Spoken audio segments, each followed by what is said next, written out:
I've seen in the last 5 to 10 years maybe, since Dark Souls 1 became a big thing, that many game developers have been inspired by the Souls-like genre and have wanted to replicate it with oftentimes little understanding of how and why things were made. And the cool thing here is that Hidetaka Miyazaki, the director of these games, has been on record talking about the world building. And I'm kind of, again, off the top of my mind, paraphrasing. But I believe he said that they make the game and then they write the story and the world in order to increase the player's immersion or to guarantee the player's immersion. And if you really stop to think about that, especially if you're familiar with how to write a story professionally, you will realize that's a very fascinating approach to things. Because again, he doesn't write the story to be a story. He doesn't care about dramaturgy particularly, or at least it's not a priority. I'm pretty sure he does, especially judging by the latest games. He just writes, at least back then he did, the bare minimum to maintain immersion. And what is that? That's authenticity, right? And now if you look at the storytelling of the Souls games through that lens, their entire purpose is to be authentic, and as soon as they became authentic, basically the writing of the story was dropped.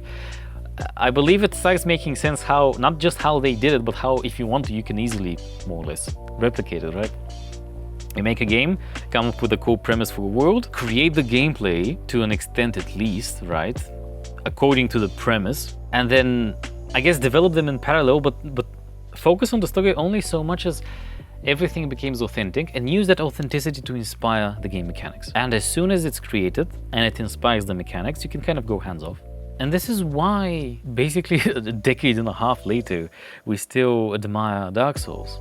It's so fascinating. The premise, for example, that the undead cannot, well, die, because they respawn because of a curse, being reflected in the gameplay, where you literally respawn after dying, and you lose your souls and all that stuff. The only way you can achieve this is by using authenticity to influence and to kind of extract from it the mechanics of an experience.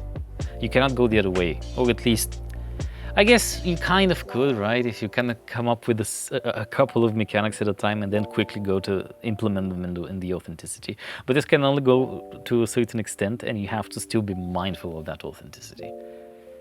If you're not, probably not gonna work.